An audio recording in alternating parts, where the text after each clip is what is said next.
Hi friends, പുതിയ ഉരുടിലേക്ക് എല്ലാവർക്കും സ്വാഗതം.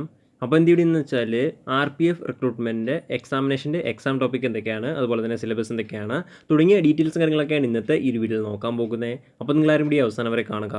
അപ്പോൾ നിങ്ങളാരും RPFൻ്റെ റിക്രൂട്ട്മെൻറ്റ് വന്ന കാര്യത്തെ പറ്റിയിട്ട് അറിഞ്ഞു കാണും എന്ന് ഞാൻ വിശ്വസിക്കുന്നു. റിക്രൂട്ട്മെൻറ്റുമായി ബന്ധപ്പെട്ട് ഡീറ്റെയിൽഡ് വീഡിയോ ഓൾറെഡി തന്നെ ചാനലിൽ ചെയ്തിട്ടുണ്ടായിരുന്നു. വീഡിയോ കാണാത്തവർ തീർച്ചയായിട്ടും കണ്ടുവെക്കുക. വീഡിയോ ലിങ്ക് താഴെ ഡിസ്ക്രിപ്ഷൻ ബോക്സിലുണ്ടായിരിക്കുന്നതാണ്. ഇന്നത്തെ ഈ ഒരു വീഡിയോയിലൂടെ ഈ ഒരു എക്സാമിനേഷൻ്റെ എക്സാം ടോപ്പിക് എന്തൊക്കെയാണ്, അതുപോലെ തന്നെ സിലബസ് എന്തൊക്കെയാണ് തുടങ്ങിയ ഡീറ്റെയിൽസാണ് നോക്കുന്നത്. അപ്പോൾ നിങ്ങളുടെ ഫ്രണ്ട്സ് ആരെങ്കിലും എക്സാമിനേഷന് വേണ്ടി തയ്യാറെടുക്കുന്നുണ്ടെങ്കിൽ തീർച്ചയായിട്ടും ഈ ഒരു വീഡിയോ അവരിലേക്കും ഷെയർ ചെയ്തെടുക്കുക.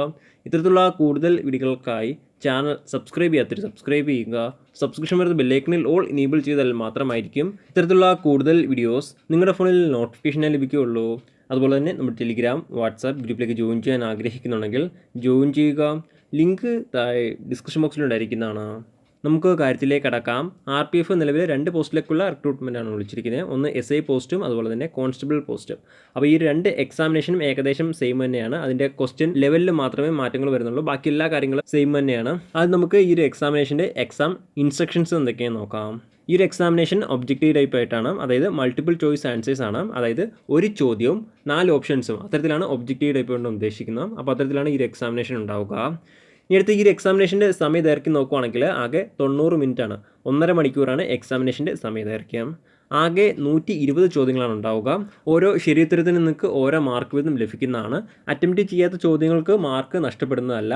അതുപോലെ തന്നെ നെഗറ്റീവ് മാർക്ക് ഉണ്ടായിരിക്കുന്നതാണ്. നിങ്ങൾ അറ്റംപ്റ്റ് ചെയ്ത് ആ ഒരു ആൻസേഴ്സ് തെറ്റിപ്പോവുകയാണെങ്കിൽ 1/3 എന്ന നിലയിൽ ഓരോ തെറ്റുത്തരത്തിനും മാർക്ക് നഷ്ടപ്പെടുന്നതാണ്. ഇനി അടുത്ത മിനിമം പാസ് മാർക്ക് നോക്കുവാണെങ്കിൽ ജനറൽ കാറ്റഗറി, അതുപോലെ തന്നെ EWS ആൻഡ് OBC കാൻഡിഡേറ്റ്സിന് 35% മാർക്കാണ് minimum pass mark. SC ST കാൻഡിഡേറ്റ്സിന് മിനിമം 30 മാർക്കാണ് പാസ് മാർക്കായിട്ട് വരുന്നത്. ഇനി അടുത്ത ഏതൊക്കെ സബ്ജക്റ്റിൽ നിന്നാണ് എക്സാമിനേഷന് ചോദിക്കാൻ നോക്കുകയാണെങ്കിൽ arithmetic, general intelligence and reasoning, general awareness തുടങ്ങിയ 3 ടോപ്പിക്കിൽ നിന്നാണ് ചോദ്യങ്ങൾ ഉണ്ടാവുക. അരിത്തമെറ്റിക്കിൽ നിന്നും ആകെ 35 മാർക്കിനാണ് ചോദ്യങ്ങൾ ഉണ്ടാവുക. ജനറൽ ഇൻ്റലിജൻസ് ആൻഡ് റീസണിങ്ങിൽ 35 ചോദ്യങ്ങളാണ് ഉണ്ടാവുക. ജനറൽ അവയർനെസ്സിൽ ആകെ 50 ചോദ്യങ്ങൾ. ഇങ്ങനെയാണ് ഈ ഒരു എക്സാമിനേഷൻ്റെ പാറ്റേൺ അല്ലെങ്കിൽ എക്സാമിനേഷൻ്റെ ഡീറ്റെയിൽസ്. ഇനി അടുത്ത ഈ ഒരു സിലബസ് നോക്കുവാണെങ്കിൽ അരിത്തമെറ്റിക്കിൽ നിന്നും ഏതൊക്കെ ടൈപ്പിലുള്ള അല്ലെങ്കിൽ ഏതൊക്കെ ടോപ്പിക്സാണ് ചോദിക്കുന്നത് നോക്കുവാണെങ്കിൽ number system, all numbers, decimal and fraction and relationship between numbers, fundamental arithmetical operations, percentage, ratio and proportion, average, interest, profit and loss, discount, use of tables and graphs, mensuration, time and distance തുടങ്ങിയ ടോപ്പിക്കിൽ നിന്നാണ് അരിത്തമെറ്റിക്കിലെ ചോദ്യങ്ങൾ ഉണ്ടാവുക.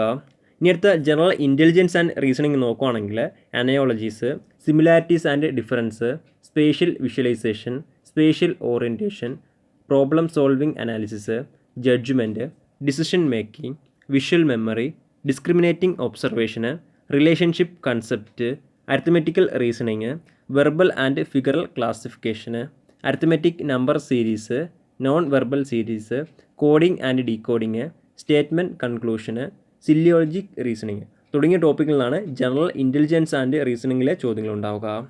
ഇനി അടുത്ത general awareness നോക്കുവാണെങ്കിൽ കാൻഡിഡേറ്റ്സിൻ്റെ knowledge of current events, അതായത് നിലവിൽ നടക്കുന്ന കാര്യങ്ങളെ പറ്റിയിട്ടുള്ള ചോദ്യങ്ങളാണ് ഈ ഒരു സെക്ഷനിൽ നിന്നുണ്ടാവുക. ഇത് കൂടാതെ Indian history, art and culture, geography, economics, general polity, Indian constitution, sports, general science തുടങ്ങിയ കാര്യങ്ങളെ പറ്റിയിട്ടാണ് ഈ ഒരു സെക്ഷനിലെ ചോദ്യങ്ങൾ ഉണ്ടാവുക. ഇങ്ങനെയാണ് ഈ ഒരു എക്സാമിനേഷൻ്റെ ഡീറ്റെയിൽസ്. SI പോസ്റ്റിലേക്കാണ് നിങ്ങൾ അപ്ലൈ ചെയ്ത് അതിൻ്റെ എക്സാമിനേഷൻ അറ്റൻഡ് ചെയ്യുന്നതെങ്കിൽ ചോദ്യങ്ങളുടെ ലെവൽ ഡിഗ്രി ലെവലുള്ള ചോദ്യങ്ങളാണ് ഉണ്ടാവുക. അതല്ല കോൺസ്റ്റബിൾ പോസ്റ്റിലേക്കാണ് നിങ്ങൾ എക്സാമിനേഷൻ അറ്റൻഡ് ചെയ്യുന്നതെങ്കിൽ 10ാം ക്ലാസ് എക്സാമിനേഷൻ്റെ ലെവലിലുള്ള ചോദ്യങ്ങളാണ് നിങ്ങൾക്ക് ഉണ്ടാവുക. ഇപ്പോൾ നിങ്ങൾക്ക് ഈ ഒരു എക്സാമിനേഷൻ്റെ എക്സാം സിലബസുമായി ബന്ധപ്പെട്ട് ഏകദേശ ഐഡിയ ലഭിച്ചു കാണും എന്ന് ഞാൻ കരുതുന്നു.